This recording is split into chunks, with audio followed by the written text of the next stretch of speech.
18h10 à Alger. Madame, Monsieur, merci de nous rejoindre pour ce 24 heures Afrique. En voici les titres. C'est à l'unanimité que les pays africains ont réitéré le rappel à un cessez-le-feu dans la bande de Gaza, qui subit actuellement une offensive génocidaire de l'entité sioniste. Cet appel a été émis à l'occasion de la réunion d'urgence du Conseil de sécurité de l'ONU à l'appel de l'Algérie.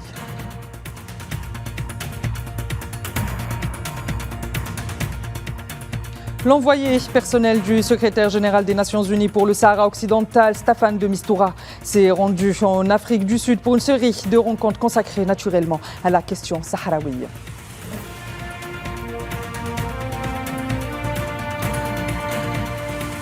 Et au Sénégal, la majorité des parlementaires ont voté pour la création d'un comité d'enquête sur le processus électoral en vue de la prochaine élection présidentielle prévue le 25 février en cours.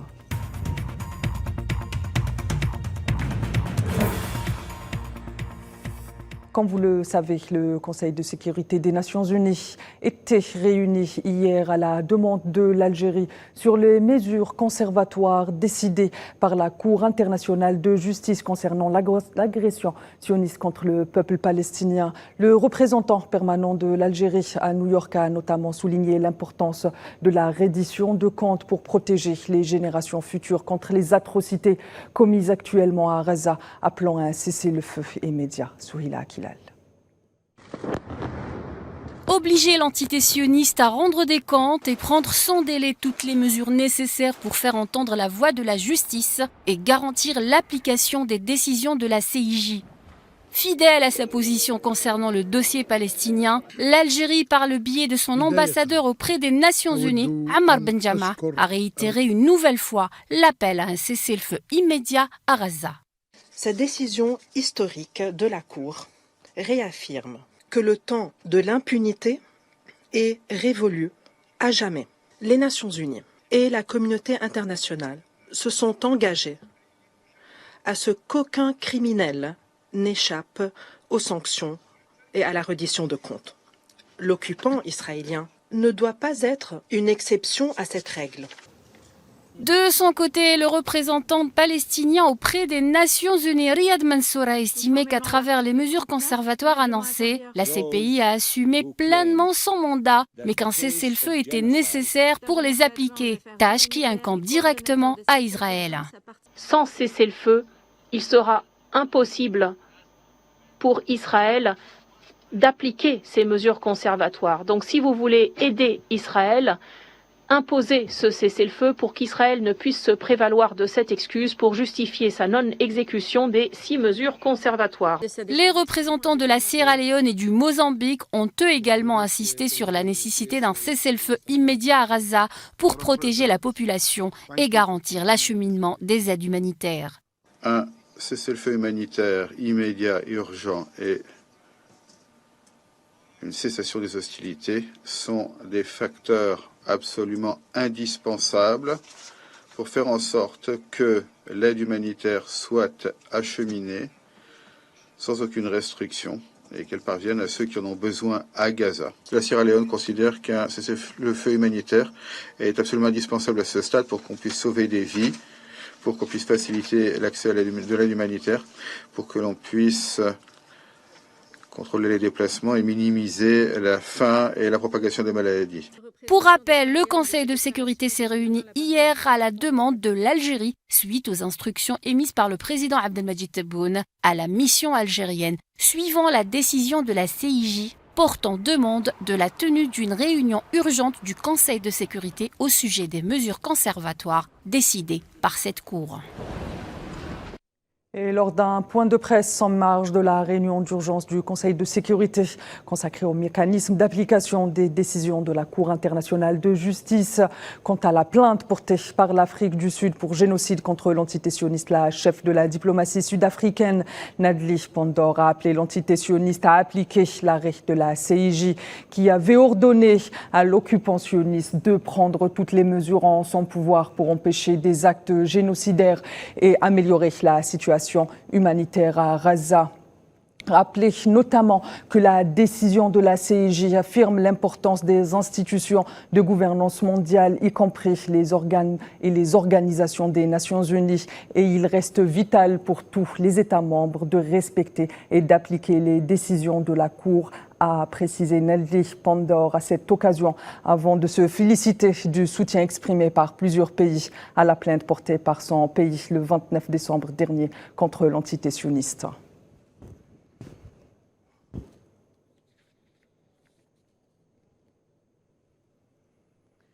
Par ailleurs, Pretoria affirme que tous les États ont l'obligation de cesser de financer et de faciliter les actions militaires menées par l'entité sioniste à Gaza après que la CIJ ait clairement établi que les actions pourraient être génocidaires. C'est ce qui ressort de la conférence de presse tenue par la chef de la diplomatie sud-africaine à New York. Comme vous le savez, depuis le 7 octobre dernier, la bande de Gaza fait face à une importante offensive génocidaire de l'entité sioniste.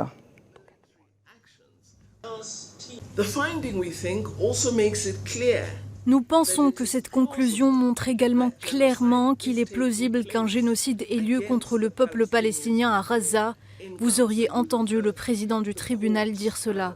Cela impose nécessairement à tous les États l'obligation de cesser de financer et de faciliter les actions militaires d'Israël qui, comme l'a indiqué la Cour, sont plausiblement génocidaires. La décolonisation du Sahara occidental discutée à Pretoria. La ministre sud-africaine des Affaires étrangères a dit avoir mené des discussions utiles avec l'envoyé personnel du secrétaire général des Nations Unies pour le Sahara occidental, Staffan de Mistura, qui était en visite en Afrique du Sud. La photo a de quoi hérisser les poils des responsables de Rabat. Staffan de Mistura aux côtés de l'ardente défenseuse des droits des peuples opprimés, Naledi Pandor, chef de la diplomatie sud-africaine, Staffan de Mistura en Afrique du Sud. L'envoyé personnel du secrétaire général des Nations Unies, Staffan de Mistura, est en route pour l'Afrique du Sud, en invitation du gouvernement sud-africain, afin de prendre part à des réunions avec des hauts responsables du pays, et ce, dans l'objectif de discuter de la question sahraoui.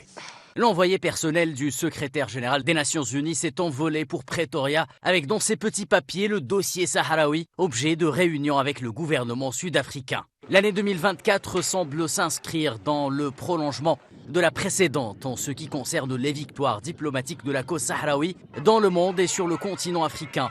Tandis que la lutte armée contre l'occupant marocain se poursuit sur le terrain avec des opérations qualitatives menées par l'armée sahraoui, le dossier sahraoui, fort de ses arguments juridiques, en droite ligne avec les décisions du droit international et les résolutions des Nations Unies, fait son chemin dans les capitales africaines et glane du soutien. La machine diplomatique tourne à plein régime, donc une dynamique qui permet à l'envoyé personnel du secrétaire général des Nations Unies, Staffan de Mistura, de poursuivre ses efforts en vue de faire avancer la question du référendum d'autodétermination en faveur du peuple sahraoui. Après s'être rendu dans les territoires sahraouis occupés où il s'est réuni avec les membres de la société civile sahraoui et a pu constater de visu les nombreuses violations des droits de l'homme infligées par le Maroc au peuple sahraoui, de Mistura s'est réunie avec la chef de la diplomatie sud-africaine Naledi Pandor. Celle-ci a déclaré que les entretiens ont été fructueux, en signe clair du soutien de Pretoria à la lutte du Sahara occidental,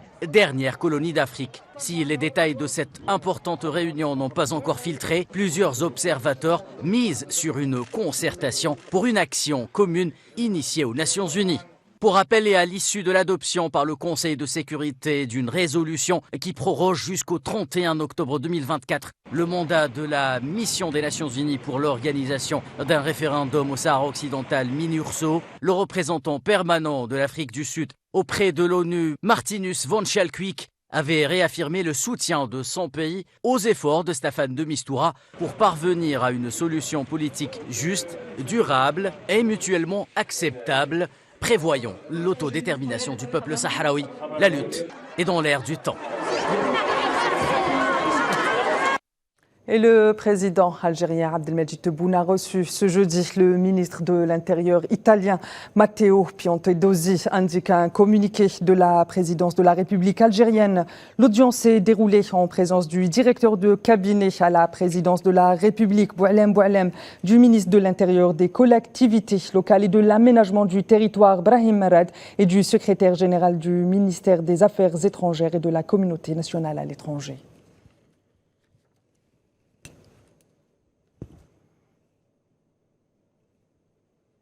Et le ministre algérien des Affaires étrangères, Ahmed Attaf, a reçu ce jeudi le ministre italien de l'Intérieur, Matteo Piantedosi, en visite officielle en Algérie, en compagnie du vice-ministre italien des Affaires étrangères chargé de la coopération internationale, Edmondo Cerielli. À cette occasion, les deux ministres ont évoqué les relations de coopération et de partenariat entre l'Algérie et l'Italie, saluant leur évolution. Les deux parties se sont félicitées en outre de la signature ce matin d'un accord bilatéral sur la coopération sécuritaire.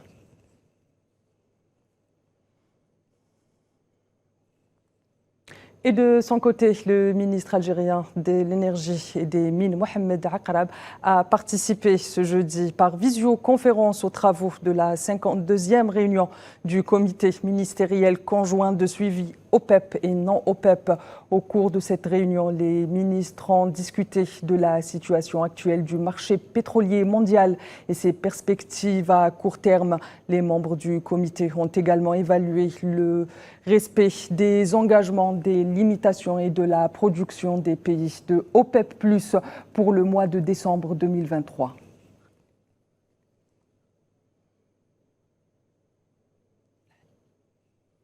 Pas de processus de paix sans la fin de la rébellion, sont les mots du chef du Conseil de souveraineté soudanais Abdel Fattah al-Burhan qui s'exprimait devant les officiers et soldats du Soudan et du commandement de la région militaire du Nil Bleu dans la ville de Sénar, ajoutant, je cite, « Nous sommes pour une paix préservée pour les Soudanais, leurs droits, leur dignité et leur fierté, et nous ne serons pas indulgent à cet égard. » Cela dit, Abdel Fattah al-Burhan se dit toujours prêt au dialogue et laisse les canaux diplomatiques ouverts.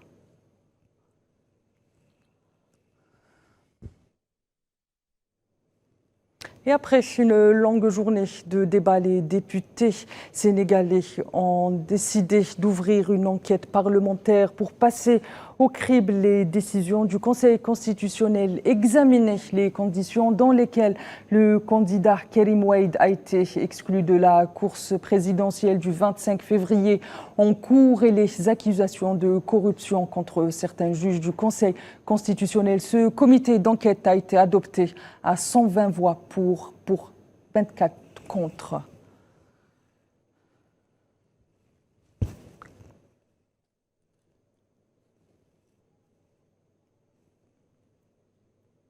Madame, Monsieur, c'est ainsi que s'achève ce 24 heures Afrique. Je vous donne rendez-vous demain pour plus d'informations africaines et vous pouvez retrouver l'ensemble de nos informations sur nos plateformes digitales.